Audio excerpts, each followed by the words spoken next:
Taxation की exercise 15.2 जिसमें कि कुछ डिडक्शंस है। सबसे पहला होता है अंडर सेक्शन 80C।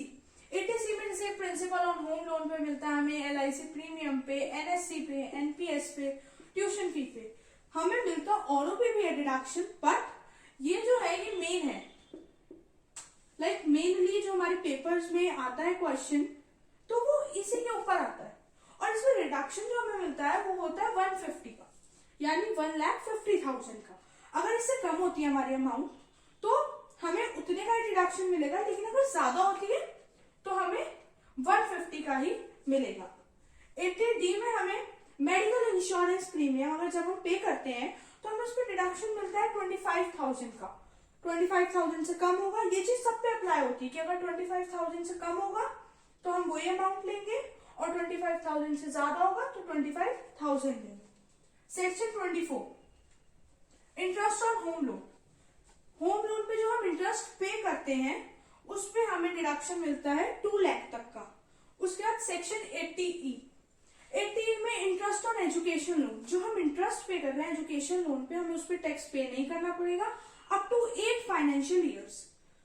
80G में देखें तो 80G में जो हम डोनेशन करते हैं, जो हम देते हैं, जैसे किसी भी फंड में अगर हम दे रहे हैं अपने उससे, जैसे चीफ मिनिस्टर रिलीफ फंड हो गया, तो किसी में तो 100% होता है और किसी में सिर्फ 50% होता है। 50% में अगर हम देखें तो इंदिरा गांधी मेमोरियल फंड 50% के केस में हमें, जैसे कि हम एक्सरसाइज में भी देख सकते हैं, तो हमें लिखा हुआ मिलता है कि 50% होता है इसमें डिडक्शन। उसके बाद 80TTA, अगर हम इंटरेस्ट रिसीव कर रहे हैं सेविंग अकाउंट्स पे तो हमारी वो अमाउंट सबसे पहले प्लस की जाएगी। जो भी हमारी, जो हमें सर्विस करने के बाद जो हमारे को प्रोवाइड की जा रही है इनकम, उसमें हम प्लस करेंगे सबसे पहले सेविंग अकाउंट्स पे जो हमें इंटरेस्ट मिल रहा है। लेकिन according to the section 80TTA हम डिडक्शन करते हैं सिर्फ 10,000 का। डिडक्शन 10,000 का करेंगे, अगर कम होगा तो कम करेंगे, लेकिन ज्यादा होगा तो सिर्फ 10,000 का डिडक्शन किया जाएगा। उसके बाद हम देखते हैं हम देखते हैं डिडक्शन अंडर सेक्शन 87 है कि अगर हमारी जो टैक्सेबल इनकम है जो कैलकुलेट करने के बाद या तो 5 लाख आई है या 5 लाख से कम आई है तो हमें रिबेट मिलता है 12,500 का। लेकिन अगर ज्यादा है तो हमारे पास इनकम टैक्स स्लैब है, उसके अकॉर्डिंग ही कैलकुलेट करते हैं। चलिए अब हम देखते हैं अपना एक्सरसाइज 15.2। क्वेश्चन फर्स्ट क्या कहता है, in a financial year 2019-20 mister Aman's age 35 years. Aman की एज है 35 ईयर, तो हमारे पास 2 स्लैब है। आप देख सकते हो हमारे पास 2 स्लैब्स है, एक तो सीनियर सिटीजन का है और एक for individual tax payer below the age of 60 years. हमें इसमें देखना है, इसमें हमारे को ग्रॉस इनकम दे रखी है। सबसे पहले हम ग्रॉस इनकम लिख लेते हैं।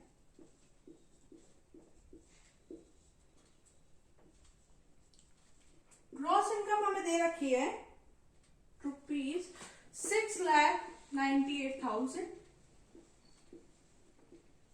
उसके बाद हम करते हैं, सबसे पहले स्टैंडर्ड डिडक्शन करते हैं हम इसमें से,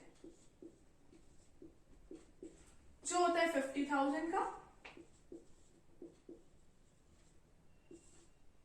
हमारे पास बच जाएगा 6,48,000। अब जो हम डिडक्शन करते हैं सेक्शंस के अंदर वो हम इसमें से करेंगे। तो हम सबसे पहले देखते हैं, इसके आगे यह लिखा है, ही deposit 6,000 per month in NPS। अब ये NPS हमने देखा आता है अंडर सेक्शन 80C, तो हम पहले यहां लिख लेते हैं under section 80C। Under section 80C हम इसमें सबसे पहले लिखते हैं NPS, जो कि 6,000 पर मंथ। तो हम पूरे ईयर का कैलकुलेट करते हैं तो हम इंटू 12 कर देंगे, ये आ गया 72,000। उसके बाद हमारे पास है 24,900 yearly as LIC premium. LIC premium हम कितने का पे कर रहे हैं, 24,900। उसके बाद ही परचेज एनएससी, एनएससी ये भी अंडर सेक्शन 80C आती है, इससे पहले मैंने बताया था। एनएससी में कितना है 40,000।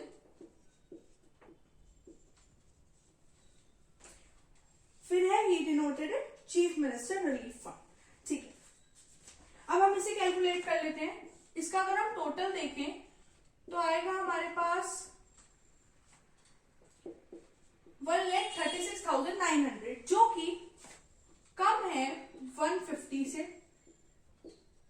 तो हम इसमें जब डिडक्शन करते हैं ना, तो हम डिडक्शन कैसे करेंगे, जो हमारे पास ये वाली अमाउंट थी यानी कि 6,48,000,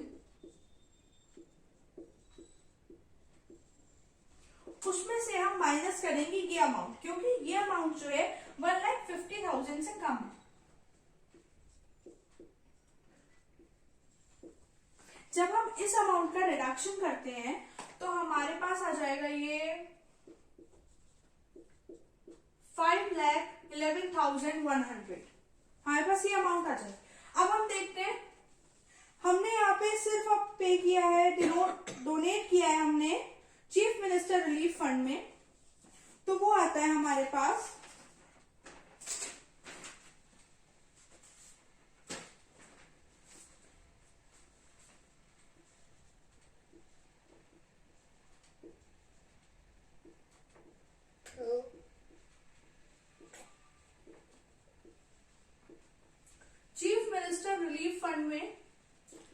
5% रिडक्शन होता है, ये आप देख सकते हो। ये पेज नंबर पे गिवन है, 531 पेज नंबर पे गिवन है कि 100% रिडक्शन होता है इसमें। तो हम इसमें पूरे की पूरी अमाउंट लिखेंगे जो कि है 15,000। ये हमें माइनस करना है। डिडक्शन किस सेक्शन के अंदर हो रहा है? अंडर सेक्शन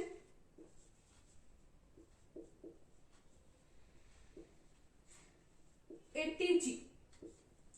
ठीक है, उसके बाद आप यहां देख सकते हो 5,11,100 हमारे पास ये अमाउंट आ गई थी। अब हम इसमें से माइनस करेंगे 15,000। तो डिडक्शन अगर हम देखें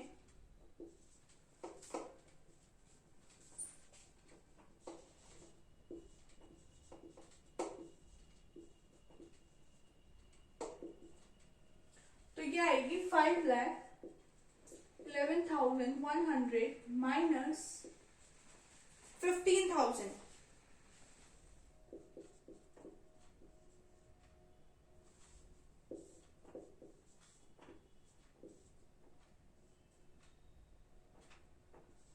$4,96,100 बचा।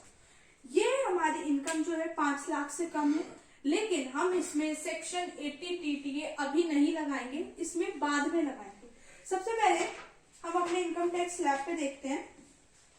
इनकम टैक्स स्लैब पे अगर हम देखें तो उसमें हमारे पास क्या है, 5% ऑफ टैक्सेबल इनकम एक्सीडिंग 2,50,000। ठीक है, तो 2,50,000 अगर हम इसमें से माइनस कर दें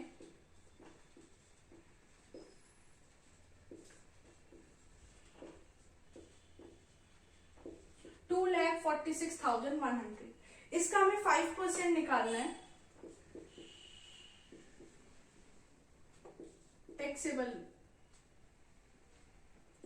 टैक्सेबल इनकम हमारी ये है। अब हम इनकम टैक्स कैलकुलेट कर रहे हैं कि हमें कितना देना है।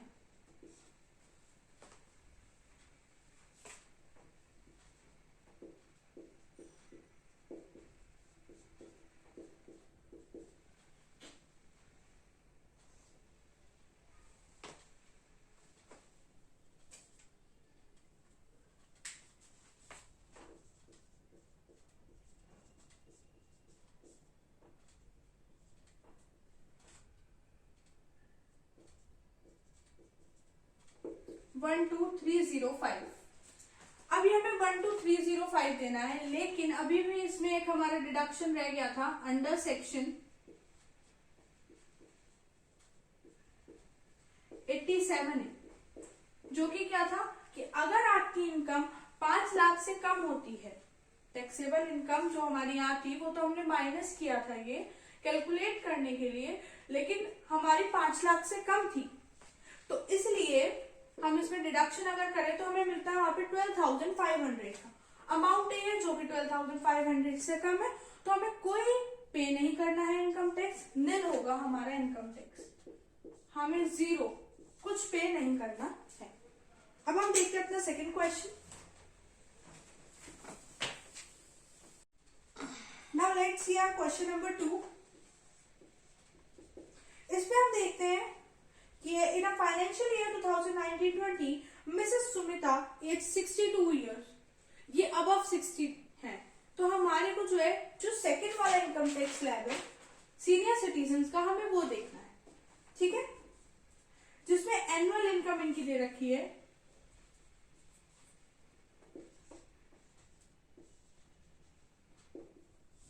इनकम इनकी दे रखी है 7,58,000।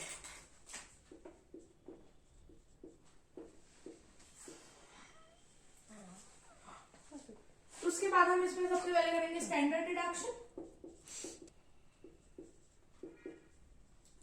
माइनस 50,000, तो बचा हमारे पास 7,08,000। अब हम सबसे पहले देखते हैं अंडर सेक्शन 80C। इसमें हमें दे रखा है under section 80C she deposit ₹7,500 per month in GPF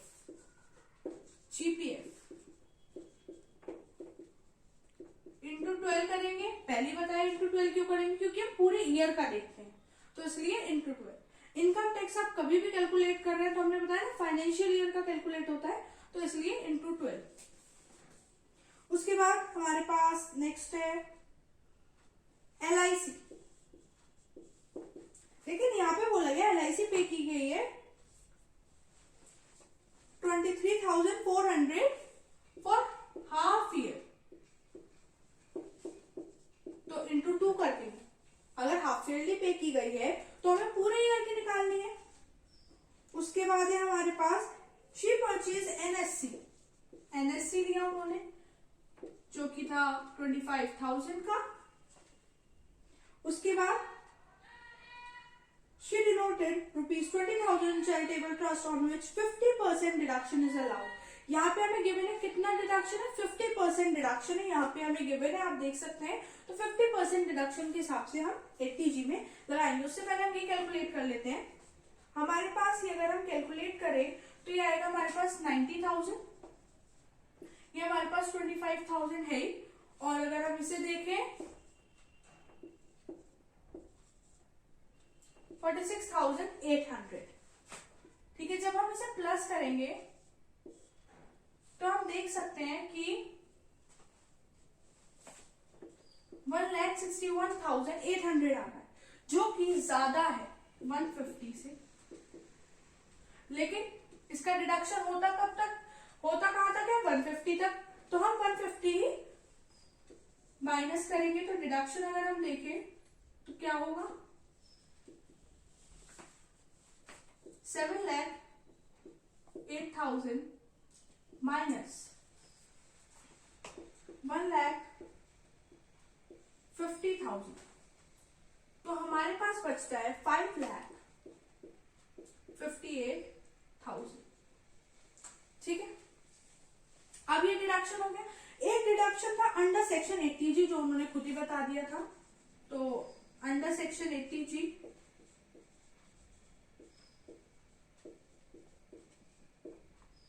अगर हम डिडक्शन देखें वो क्या था अंडर सेक्शन 80G,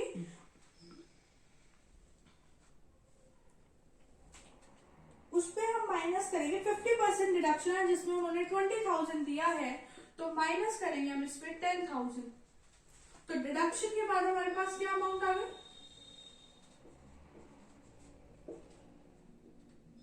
5,48,000, ठीक है। अब हमें देखना है सीनियर सिटीजन वाले। सीनियर सिटीजन वालों में अगर हम देखते हैं तो ये हम कौन सा वाला लगाएंगे, हम लगाएंगे तीसरा वाला 5 लाख 1 to 10 लाख वाला, जिसमें कि हमें क्या हो रहा है, ये हमारी टैक्सेबल इनकम आ गई। अब हम इस पे पे कर रहे हैं, तो हम सबसे पहले क्या देखेंगे, 10,000 पे कर रहा है वो, plus 20% of taxable income exceeding 5 lakh, तो 48,000 है वो तो 10,000 प्लस 9,600, ये आ गया हमारे पास 19,600। लेकिन हमें यहाँ पे हेल्थ और एजुकेशन सेस भी लगाना है,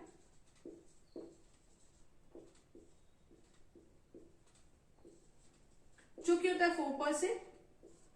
तो 4% अगर हम देखें तो ये आ जाएगा 784। तो इनकम टैक्स हमें कितने का पे करना है, 19,600 प्लस 784, ये हमारे पास हो जाएगा 20,384 रुपीज। इसमें आप कहोगे कि हमने 87 क्यों नहीं लगाया। हमने 87 इसलिए लगाया क्योंकि जो हमारी टैक्सेबल इनकम थी ना वो ज्यादा थी, 5 लाख, ना 5 लाख थी ना 5 लाख से कम थी, ज्यादा थी।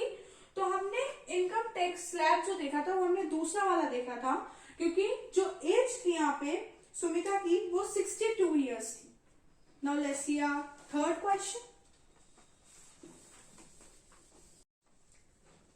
Now let's see our question number 3, जिसमें है the annual income of mister Bhasin age 48 years हमें गिवन है। तो हम इसमें कौन सा वाला, फर्स्ट वाला इनकम टैक्स स्लैब देखेंगे।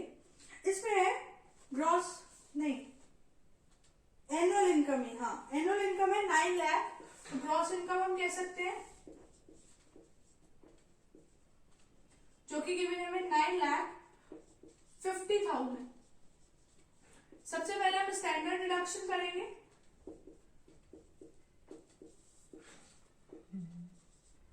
$9 लाख आ गया हमारे पास amount.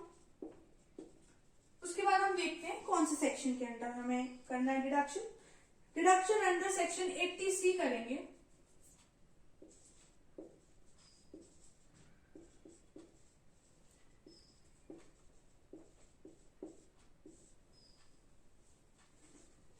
He deposited ₹9,200 per month in NPS.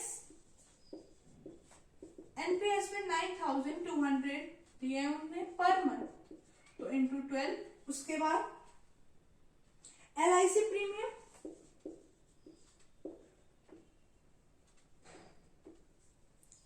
कितना दिया है, LIC प्रीमियम दिया है इन्होंने 29,000।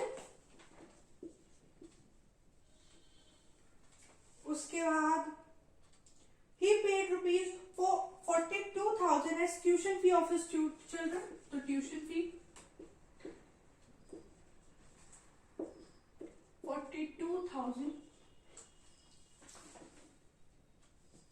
और उसके बाद he purchased a mediclaim of principal on home loan given है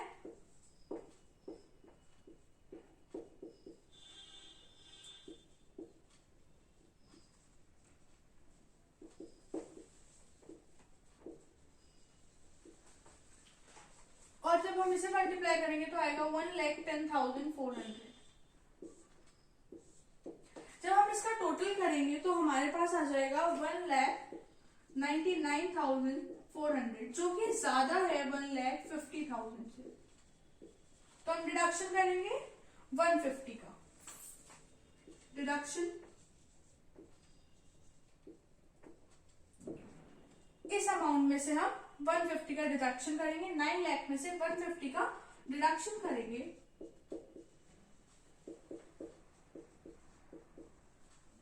हमारे पास आ गया 7,50,000। ठीक है। उसके बाद he purchase a mediclaim policy. Mediclaim policy हम देखते हैं किसमें मिलता है हमें, 80D, under section 80D।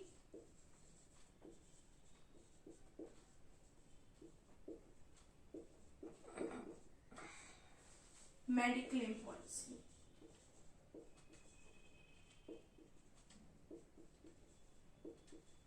Mediclaim policy कितना दिया है उन्होंने, दिया है 18,400 का। हमें छूट मिलती है 25,000 की। कम थी अमाउंट तो हमने वही लिखी। उसके बाद हम डिडक्शन देख लेते हैं।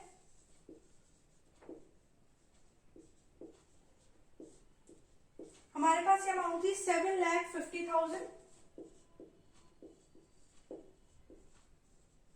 माइनस कर देंगे 18,400। जब हम इसे माइनस करेंगे तो हमारे पास 7,31,600 आ जाएगा।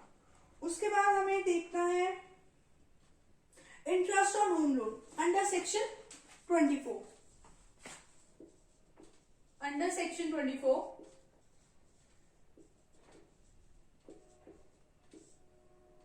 Interest on home loan,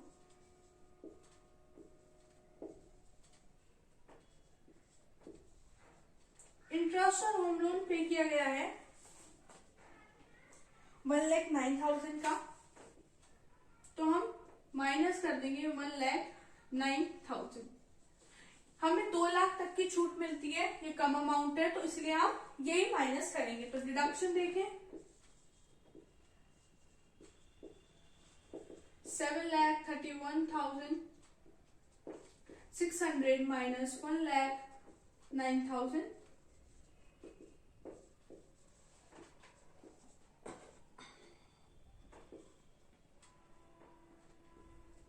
$6,22,600। इसके बाद हमारे सब डिडक्शन हो गए। हमारे पास जो अमाउंट है हम सबसे पहले देखेंगे जाके कि हमें कितना पे करना है। तो क्या होता है, अगर हमारे पास टैक्सेबल इनकम आ गई तो हमें कितना टैक्स पे करना है। तो इनकम टैक्स कैलकुलेट करने के लिए हम इनकम टैक्स स्लैब में जब देखते हैं तो ये आएगा 5,01,000 से लेकर 10 लाख के बीच में। तो सबसे पहले 12,500 प्लस होगा, प्लस 20% उस अमाउंट का जो एक्सीड कर रही है 5 लाख को, जो कि है 22,600।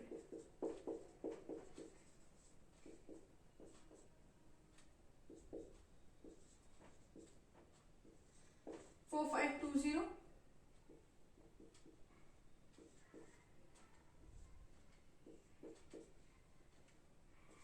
ये अमाउंट हमारी आ जाएगी। उसके बाद हमें हेल्थ और एजुकेशन से 4%,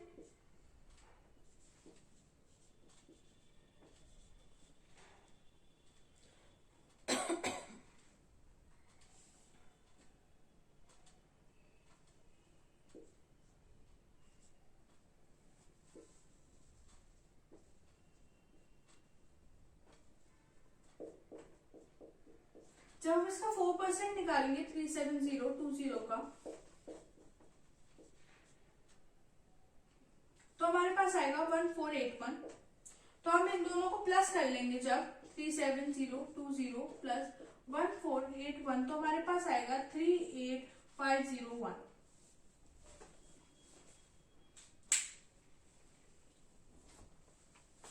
इसमें हमने ग्रॉस इनकम में से स्टैंडर्ड डिडक्शन किया, फिर 80C में हमने ये सारे डिडक्शन करे, जो कि ज्यादा था 150 से तो 150 करा। उसके बाद 80D में 18,400 का था, हमने वो डिडक्शन करा। उसके बाद सेक्शन 24 में हमारे पास डिडक्शन था इंटरेस्ट ऑन होम लोन का 1,09,000 का, वो डिडक्शन करा। उसके बाद इनकम टैक्स कैलकुलेट की। जब हमारे पास इनकम टैक्स आई उसमें हमने हेल्थ एंड एजुकेशन सेस लगाया, तो हमारा टोटल आ गया 38501। ये कुछ अप्रोक्स ही आ रहा है, ये आएगा 1480 पॉइंट समथिंग, तो हम डायरेक्ट 1481 लिख देंगे। तो this will be your answer. Now let's see your question number 4। Question fourth में क्या है, the annual income of mister Rohit, age है उसकी 30 ईयर्स, 60 ईयर्स से बिलो है। तो फर्स्ट वाले स्लैब देखना है हमें। तो ग्रॉस इनकम हमें दे रखी है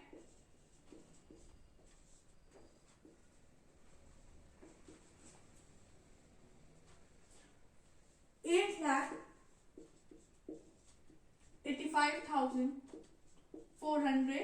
उसमें सबसे पहले हम स्टैंडर्ड डिडक्शन करेंगे माइनस 50,000,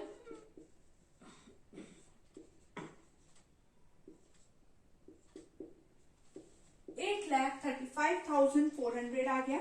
उसके बाद ही डिपॉजिट ₹85,000 इन एनपीएस। तो एनपीएस आता है अंडर सेक्शन 80C, तो अंडर सेक्शन 80C रिडक्शन करेंगे पहले।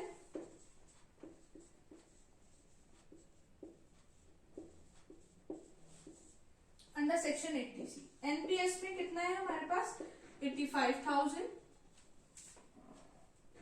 उसके बाद 38,000 इन एलआईसी,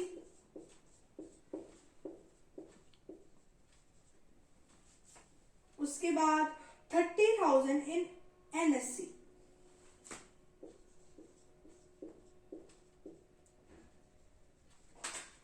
और उसके बाद हमें गिवन है he paid ₹18,000 as tuition fee. Tuition fee की हमारे पास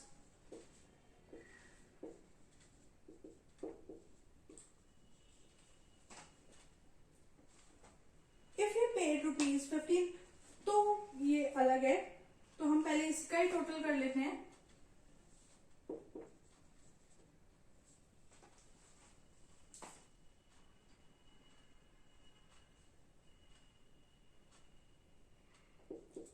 $1,71,000 आएगा, जो कि ज्यादा है 1,50,000 से, तो हम डिडक्शन कर देंगे 150 का।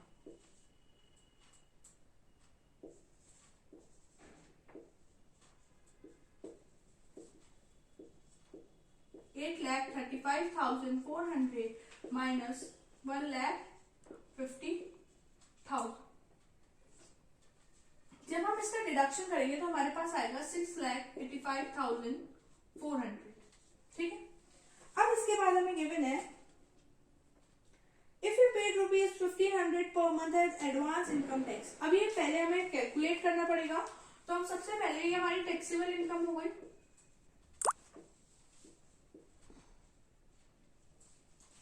तो हम सबसे पहले इनकम टैक्स स्लैब में जाएंगे और देखेंगे, तो ये किसके बीच में आएगा 5,01,000 से लेकर 10 लाख के बीच वाला।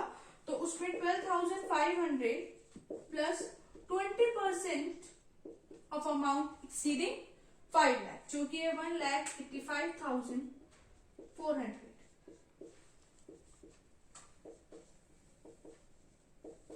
यह आ जाएगा आपका 37080।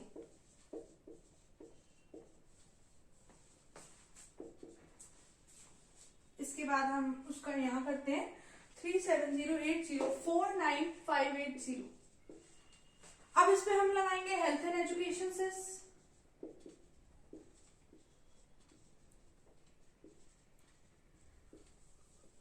जो कि हमारे लगता है 4%, तो हम इसका देखेंगे 4% 49580 का। It will be approx something like 1983। और अगर हम इसका टोटल करेंगे तो 49580 प्लस 1983, जो कि आ जाएगा 57563। लेकिन इसने पे किए हैं 1,500 पर मंथ, तो वो भी हमें माइनस करना पड़ेगा, तो उसे हम लिखेंगे प्रीपेड इनकम टैक्स, जो है हमारे पास 15,000 पर मंथ। लेकिन किया गया सिर्फ 11 मंथ्स के लिए, तो वो हो गया हमारे पास 16,500। तो हमें कितना पे करना है पेएबल इनकम टैक्स। तो अब ये जो हमारे पास इनका मतलब टैक्स पे करने के लिए जो अमाउंट आई थी, हमारे पास आई थी 57563, उसमें से हम 16,500 माइनस कर देंगे, तो हमारे पास आ जाएगा 35063। यही आपका आंसर है। सबसे पहले हमने डिडक्शन किया स्टैंडर्ड डिडक्शन, उसके बाद हमने देखा कि डिडक्शन कौन से सेक्शन के अंडर होंगे 80C के, वो हमने डिडक्शन किए। इसमें एक अलग केस था कि उसने पहले से कुछ पे कर रखा था, उसे हम बोलते हैं उनने कुछ मतलब 1,500 पर मंथ को दे रखा। जो इकट्ठी अमाउंट नहीं देना चाहते वो पर मंथ कुछ दे सकते हैं, वो 1,500 दे रहा था और 11 मंथ तक वो दे चुका था। तो उसकी बची अमाउंट क्या है, जितने हमने पे करना था, जितना वो पे कर चुका है उसे माइनस करके हमारे पास अमाउंट आ। Now let's see our fifth question. Now let's see our question number 5। इसमें क्या है, mister Reddy age 58 years, annual salary दे रखी है हमें 10,54,000।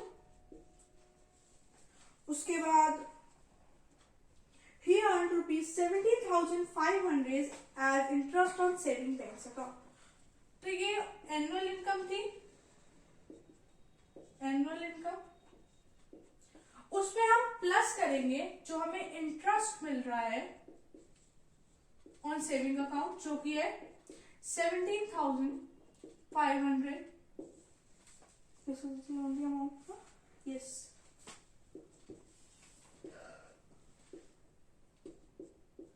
हमारे पास ये अमाउंट आ जाएगी। अब हम इसमें से स्टैंडर्ड डिडक्शन करेंगे। हमने पहले में से क्यों नहीं डिडक्शन किया, क्योंकि हमें इंटरेस्ट भी मिल रहा था, हमें पहले उसे ऐड करना है। स्टैंडर्ड डिडक्शन 50,000 का,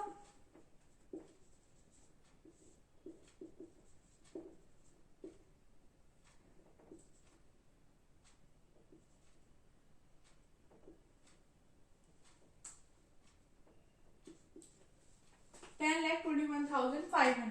उसके बाद हम देखते हैं कौन सा सेक्शन है। He deposited rupees 12,000 per month in GPF। तो हम यहाँ पे देखते हैं कि अंडर सेक्शन 80C डिडक्शन हो रहा है। सबसे पहला GPF है रुपीज 12,000 पर मंथ, तो 12,000 इंटू 12 कर लेंगे हम। यह आ जाएगा हमारा 1,44,000। उसके बाद हमारे पास है annual premium of his insurance policy, LIC life insurance ही होती है। LIC प्रीमियम वो दे रहा है 45,000। He paid rupees 1,98,000 as interest and 40,000 as principal on home loan। Principal on home loan भी इसी में आता है।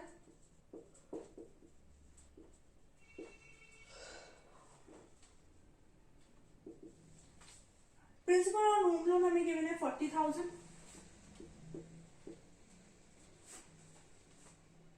उसके बाद he also paid 18,000 interest on his education loan। Mr. Reddy purchased a mediclaim policy। ये सब दूसरे सेक्शंस के हैं, तो हमें पहले इसी का देखना है। अब जब हम इसे प्लस करेंगे तो हमारा आएगा 2,29,000। ये ज्यादा है 150 से, 1,50,000 से, तो हम डिडक्शन करेंगे 150 का।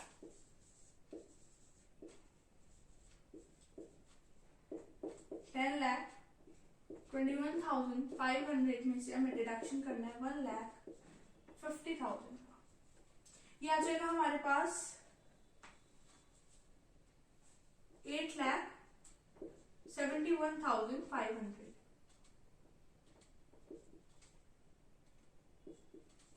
ठीक है। अब इंटरेस्ट पे हुआ है ऑन होम लोन, तो section 24 under section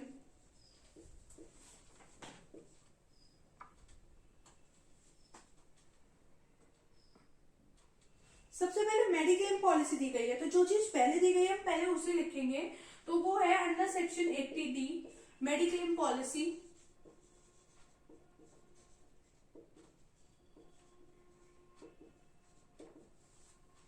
mediclaim policy है आपकी 27,829 की। ये ज्यादा है 25,000 से, हमें मिलता सिर्फ 25,000 तक का डिडक्शन है। तो डिडक्शन अगर हम देखें, इस अमाउंट में से हम 25,000 माइनस करेंगे। 8,71,500 minus 25,000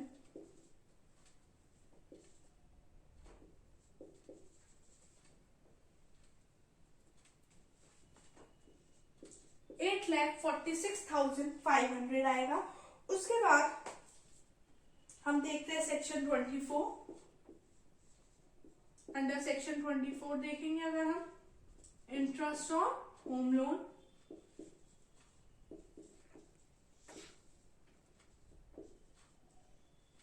interest on home loan आएगा हमारा 1,98,000। डिडक्शन करने के बाद 8,46,500 में से हम डिडक्शन करेंगे 1,98,000 का, हमारे पास आ जाएगा 6,48,500। उसके बाद हमारे पास बचा education loan, interest on education loan. तो अंडर सेक्शन 80E हमें डिडक्शन मिलता है इंटरेस्ट ऑन एजुकेशन लोन।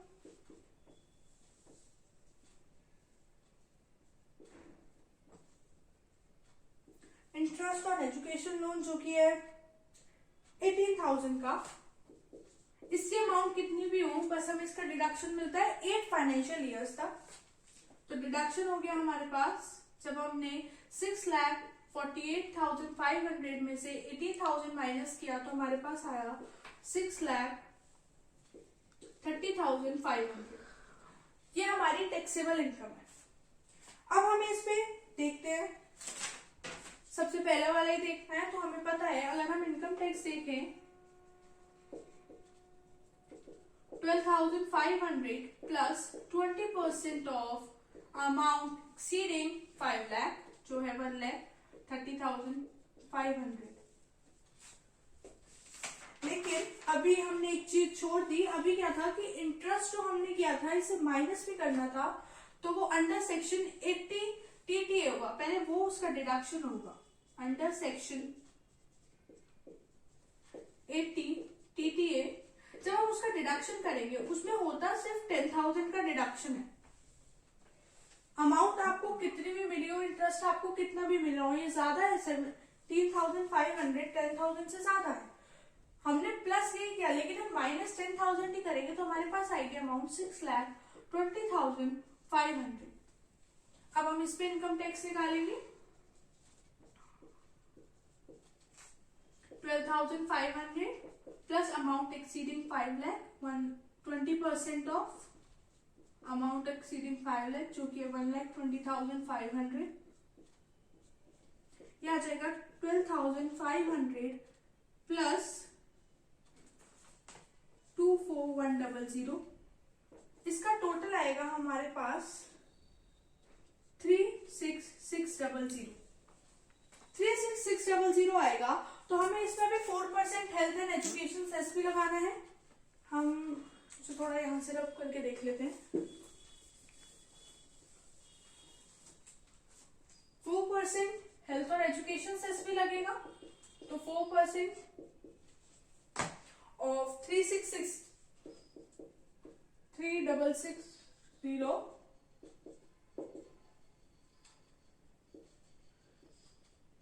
1464 आएगा। और अगर हम इसका टोटल देखें तो हमारे पास ये जो अमाउंट है 3,660 प्लस 1464, तो ये आ जाएगा 3,8064। अभी ये क्वेश्चन खत्म नहीं हुआ है क्योंकि इसके आगे क्या लिखा है, assuming the data given above for financial year calculate the income tax with new tax regime। New tax regime से भी निकालनी है। मैंने ये अमाउंट छोड़ दी थी क्योंकि अब हमें न्यू टैक्स regime से निकालना है। न्यू टैक्स regime में क्या है कि न्यू टैक्स regime में ना हमें डिडक्शन नहीं करने पड़ते। हमारे पास ये जो अमाउंट आई थी इसमें हमें जो है सबसे पहले प्लस करना पड़ेगा वही स्टैंडर्ड डिडक्शन जो हमने डिडक्ट किया था, क्योंकि वो न्यू टैक्स regime में डिडक्ट होता ही नहीं है। या तो हम इसी अमाउंट को लिख लें या फिर जो हमने पहले प्लस किया था। अगर हम स्टार्टिंग से देखें तो हमने जो सबसे पहले अमाउंट ली थी जो उसकी ग्रॉस इनकम थी 10,54,000। इंटरेस्ट ऑन सेविंग अकाउंट जो हमें मिल रहा था 17,500। 10,71,500। हम इसी अमाउंट पे अब लगाएंगे, हमें कोई सा भी डिडक्शन नहीं करना है। अब हम डायरेक्ट इसी अमाउंट पे लगाएंगे। मेरे पास ओल्ड बुक है, इसमें हमारे पास 534 पेज नंबर पे दे रखा है। अब हम 10 लाख टू 12.5 लाख जो दे रखा है उसमें करेंगे। उसमें क्या है 75,000 plus 20% of taxable income exceeding 10 lakh जो कि 71,500।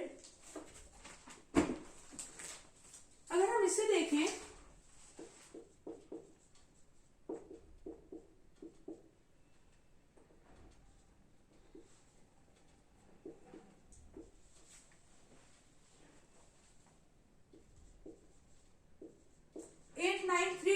और अभी इस पे हेल्थ एंड एजुकेशन सेस भी लगना है 4%।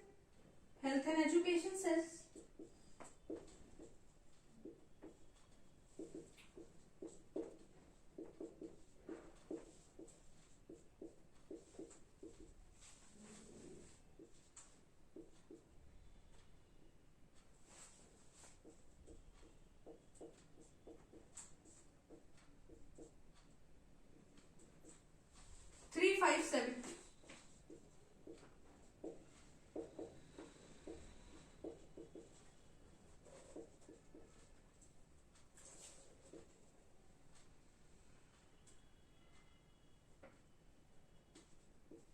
$92872 ये हमारा जो है। अगर हम देखें हमारी पिछली अमाउंट जो आई थी वो आई थी 38064 जब हमने डिडक्शन किए थे। ये हमारा जो है ये ओल्ड स्लैब से है, ओल्ड इनकम टैक्स स्लैब, और ये वाला जो आया है ये न्यू इनकम टैक्स स्लैब से है। तो इसमें आप देख सकते हो कि इसमें क्या किया हमने, सिर्फ इसमें हमने कोई डिडक्शन नहीं किया, स्टैंडर्ड डिडक्शन भी नहीं किया, डायरेक्ट कैलकुलेट किया। अगर हमारे पास इंटरेस्ट नहीं आया होता तो हम इसी अमाउंट पे डायरेक्ट कैलकुलेट करते। हेल्थ एंड एजुकेशन से दोनों ही केस में लगेगा। डिफरेंस दोनों में सिर्फ ये डिडक्शन नहीं हो रहा है बस। और हमारे पास यही क्वेश्चंस थे। Okay, thank you for watching. अगर आपको कोई क्वेरी हो तो आप मेरे को कमेंट बॉक्स में या फिर इंस्टाग्राम पर मैसेज करके बता सकते हैं। और आप लाइक, शेयर और सब्सक्राइब करना बिल्कुल ना भूलें। Thank you.